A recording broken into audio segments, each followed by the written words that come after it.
Hi everybody. The series of videos you're going to see are taken from my Facebook Live that I've been doing in the evenings of the build of this aircraft. Now, one reason I've done this is it's just so much easier to plug in my webcam to my computer, stream it onto my Facebook. People can ask me questions. So the videos you're going to see right now, you'll notice that sometimes I'm answering questions and it's not me hearing voices in my head. It's actually people on my computer asking me questions while I'm just building things. The reason I've done this is it just got too much work to try to record a video, edit that video. Sometimes I would have to edit sound into it because my camera's audio didn't work good with my external microphone audio, and it just became a pain in the butt. So what you're seeing right now is a series of videos of me building the airplane, but it's through my Facebook Live. Now, these first videos were really crappy quality and the audio was crappy, and as I kind of figured out what I was doing, it got much, much better. So understand the first series of videos you're seeing here are crap quality, but then they get much better toward the end. I have about 24 hours of videos I recorded over the last month and a half, and I'm going to try to get each one of them up as about 30-minute pieces or less here on YouTube. So thanks for watching, everybody. I love all my followers, I love all the emails, and I love all the support. Have a great day and rock on.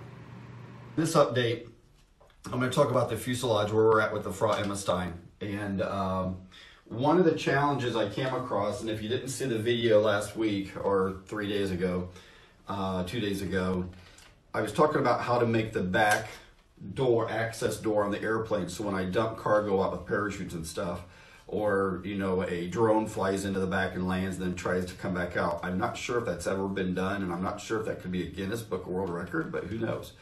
But the thing is that when I first look at the door, you know, a C-130, basically the ramp comes down and the door goes up. One of the things that's inherently bad with that is if I drop a drogue chute out for it to hit the airstream to pull cargo out, the drogue, if it drops straight down, could hit the ramp. I had made a spring thing on my C-130 that would eject the drogue chute out into the path of the air going around the airplane. But by making a rear cargo door do this, there was no way to drop straight with gravity. So I wanted to figure out a way to make the door do this so I could have different little tubes that could drop drogue chutes, so that when the drogue chute comes out, pulls out the extraction chute that then pulls whatever out of the back of the airplane. So the challenge is how to make this door work. And what was really cool is a really good friend brought up using a roll-up door. And sometimes you'll see in garages and stuff, I mean like big shops for semi-trucks and stuff, that big roll-up door where it's basically a door that rolls up. Well, gravity brings that down. So a roll-up on this would be kind of hard because it'd have to be pushed and pulled. It would have to be rolled up on a drum, but when it would unroll, you'd have to have guide cables pull it out.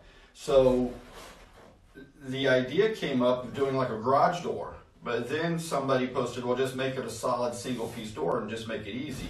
So basically, if you imagine this being the door, I've got a track here, or a channel I made.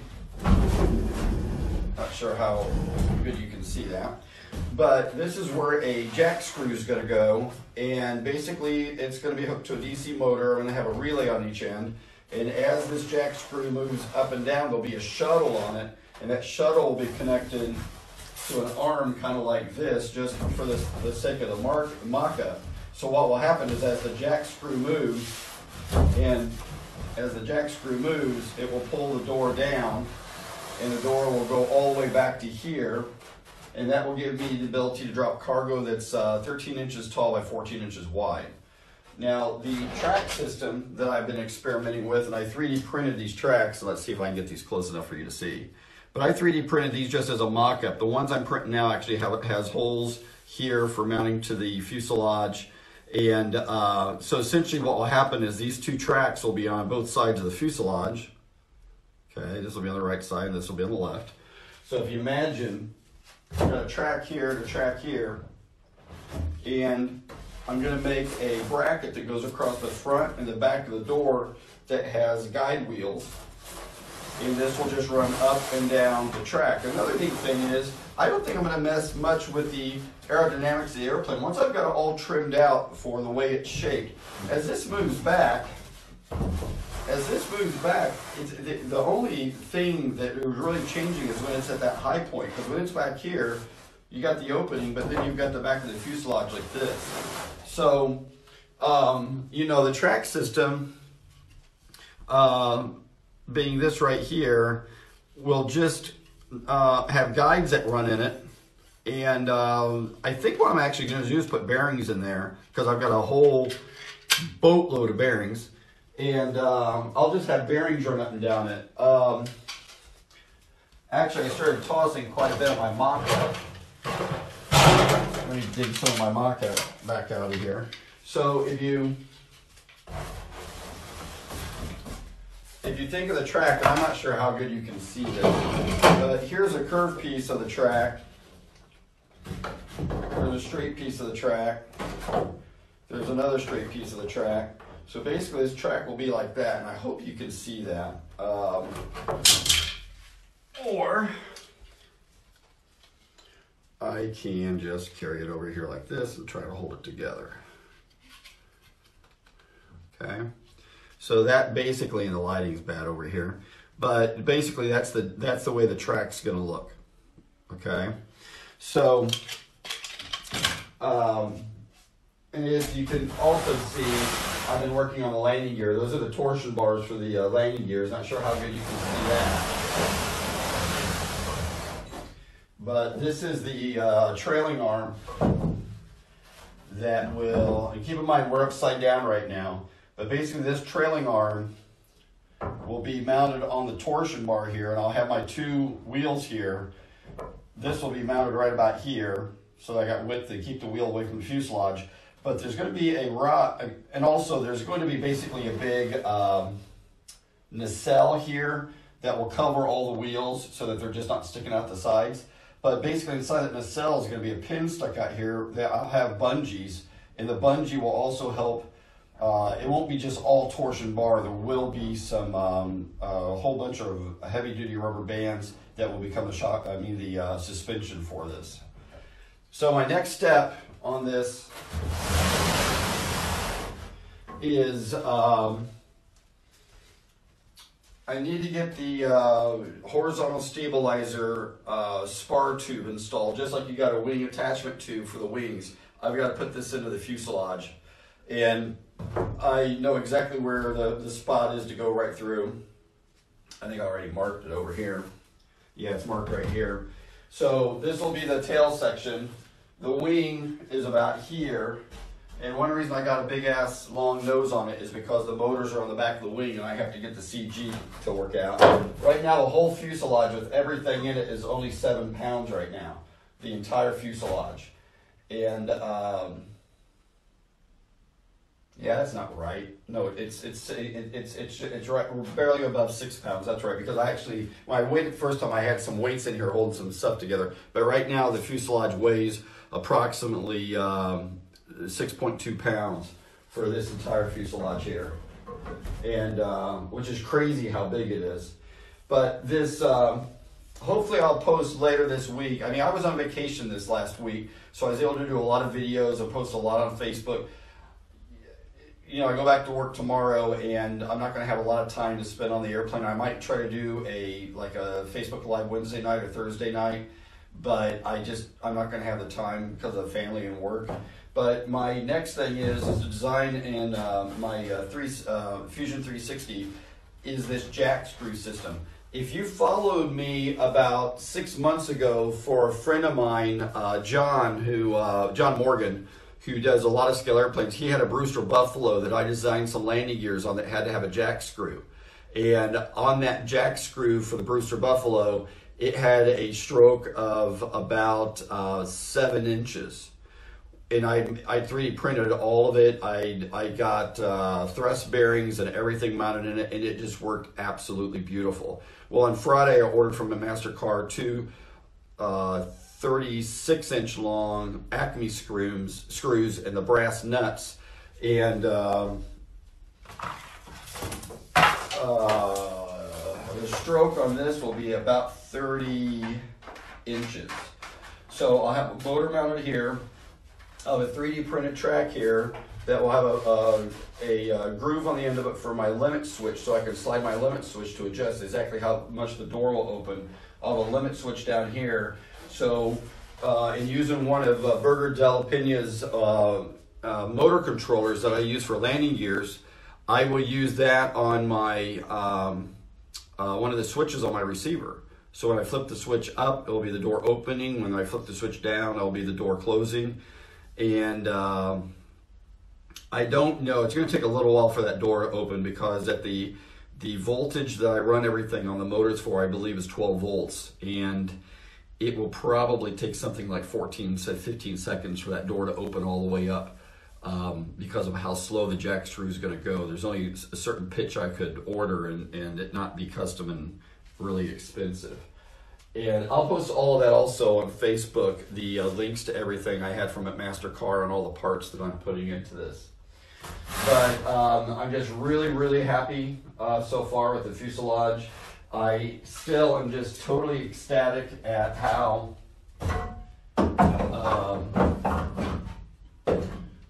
well the fuselage went together for me to get it out of my basement, because any of you who have followed me for a while know that I'm in a basement. And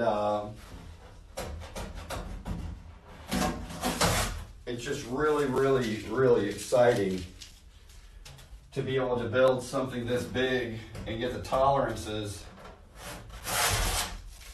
tight enough that, you know, I can just easily slide that fuselage apart like that.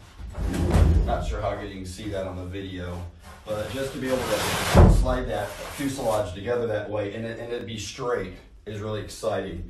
So the next thing I want to do over the next week or two, when I have time because of work, is I need to get this mounted here, because this is actually the stiffening, this angle that I got from Menards. This steel angle is. Hang on a minute. Can you go barefoot in my? Oh, you can. Yeah. Now I'm in socks. I'm not barefoot.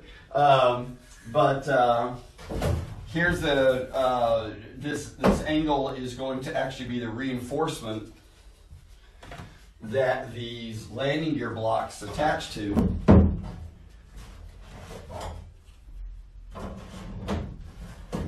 And that way I'll have something rigid that becomes part of the fuselage.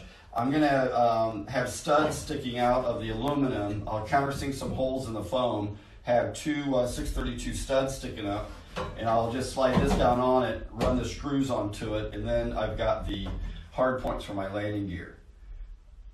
There's no way I could get the landing gears to stay in that foam without there being some type of steel.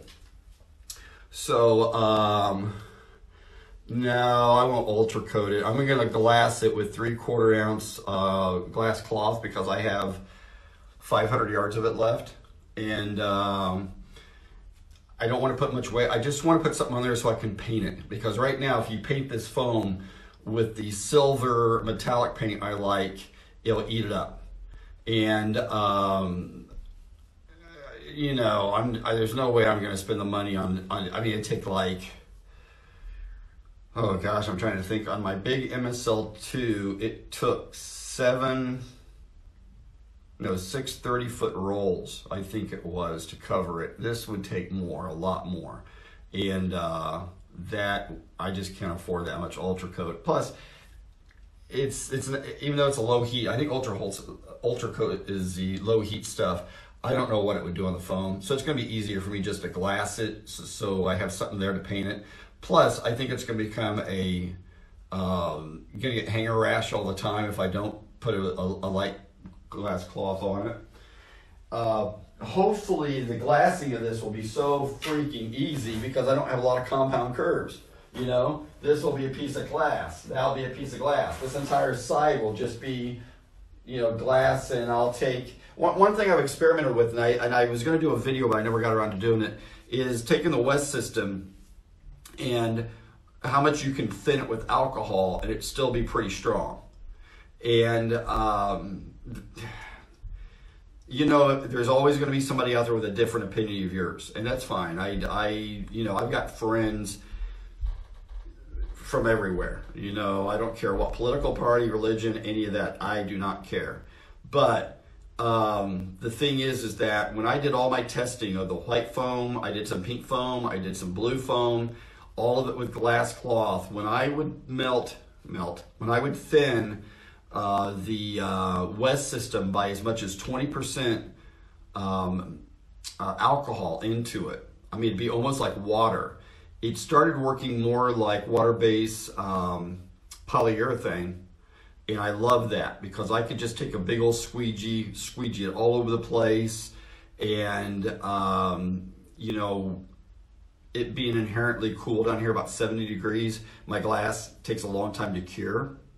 So when I go to glass this, I'm going to cover every step of that on videos, because I've had everybody asking me when I glass to do videos, so you're going to get it. So when I glass one whole side of this, which I'll tip it on its side because I don't want stuff to run, I'll do a Facebook Live, and it might be 45 minutes or an hour. I doubt it'll be that long. But another really cool thing about this foam that I was worried about is white foam actually will gain a lot of weight when you just put straight glass cloth on it. Okay, it's actually got all kinds of little air holes in it, and if you want to ever do an experiment, take the regular white foam, which is the I can't remember what it's called, the bead foam, or the whatever the foam is, it's made up of all the little beads. Take that foam, put a piece of 3/4 ounce cloth on it, glass it, and then cut it in half the next day, and look how far down in the epoxy went into that wing and how much weight you added to that. So you've always got to put some kind of balsa. I got a friend and I was experimenting with it, and it worked out really good, but you know, things change. But we took a foam wing and covered it with the brown paper that you use to wrap meat in at the butcher's, because you can buy that in 36 inches widths. And we covered the entire wing, believe it or not, with white glue mixed into water and that brown burlap, and it worked really, really good. One thing about these, all foams I've noticed with the West system, hang on a minute, does glass stick to that foam? Yeah, I've had, and actually I'll make sure I post some of the experiments I've done, or at least the foam. Yes, it sticks great to this stuff. I mean, yes, if you go to peel it, it's going to peel up little bitty microscopic pieces of the foam with it, but glass cloth sticks fantastic to this stuff. It really does. Now, it doesn't stick as well as wood, which I've done a lot of experimenting with wood. Some of the worst wood you can glass is the contest grade balsa wood, because it's so light, it's a sponge. I've actually had that contest grade balsa wood where I don't have enough structure underneath it pucker and deform and swell when I would put glass, put fiberglass resin on it. But the foam so far, all my testing, the glass sticks fantastic to it using the West system. I haven't experimented with polyurethane on it. I know a lot of other people's done that and they love it. I just need a little bit more strength. A buddy of mine took a piece of the blue foam that you get from Lowe's and did a square foot with polyurethane and did a square foot with the West system, and the West system was really, really strong. Really, really strong. Now, the polyurethane worked for a foundation for paint, but for strength, the polyurethane wasn't nearly as strong. When you're done, I'd like to talk to you about your plotting printer. Okay. And, you know, it's interesting. I had a couple of emails. You know, I always try to answer emails. I got a couple of emails that wanted me to do a tour of everything I've got. And I'm not sure how to do that where it wouldn't look real clunky. But I may do that in the next month where I'll go through all the tools in my shop, you know, my lathes, mills, band saws, all that stuff. Go through my plotter, go through my computers I use for my Fusion 360. Another thing that I've had asked a lot is what kind of computer should you use to use Fusion 360 on? And believe it or not, the Surface Pro that my daughter had that I commandeered when she went back to Mac, my Fusion 360 works awesome on that Surface Pro. Keep in mind, if you're opening up a massive drawing, it will take it'll take a lot of time to turn it because there's not nearly the amount of RAM in a Surface Pro that I've got in my supercomputer. But that's basically all I wanted to cover in this video was an update on the fuselage. I'm really hoping to have this fuselage on its landing gear here the next couple of weeks. And oh, another thing about the nose of the fuselage, and I've taken some heat on this and I don't care. I just got to be honest. This is going to be the shape of the nose, okay? It's going to have a slit cut. So it looks like the flight deck's big enough for like 200 people.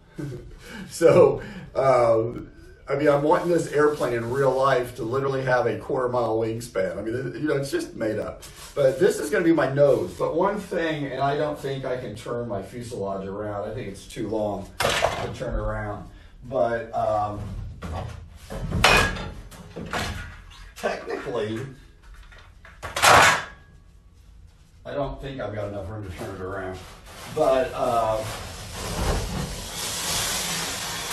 my room's supposed to be wide enough for me to turn this fuselage without hitting the walls. And I don't think, uh-oh, I'm hitting the camera, oh no!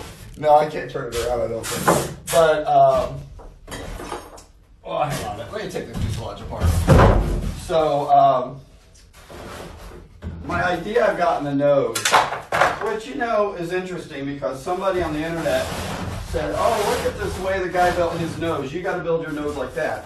Well, that guy didn't really build a nose any differently than a C-5 Galaxy and that big Russian 6-engine airplane.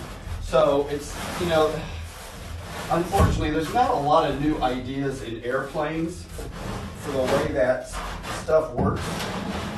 And hang on a minute, I'm doing this backwards. There we go. So, let me get the...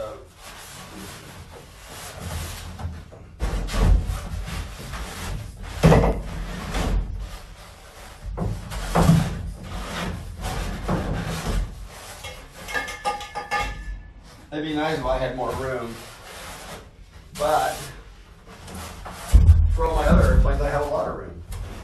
Now, how cool is that? Just the tail of this airplane's taller than me. Just the tail. And it ain't the long part. So this is going to be the front.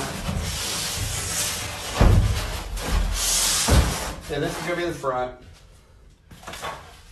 On the front right here is going to be a carbon fiber plate, and on that plate is going to be 2 nose wheels, 2 struts. Each strut's going to have 2 wheels, so there's going to be 4 nose wheels on this airplane, okay? The nose of the airplane, which is going to be shaped like this, and it's going to have the cutout here. It's going to have a flight deck in there with a whole bunch of 10th scale people in it. There'll be a hinge across the top here, so I can just hinge this up to here, and I can get into my cargo. I'm going to have a tray that goes on there depending on what type of cargo I'm going to drop, so I can always access the front of the airplane by just tilting this up. Which, you know, it's not a new idea. There's a lot of airplanes that do this. I think there's a 747 version where the nose will flip up.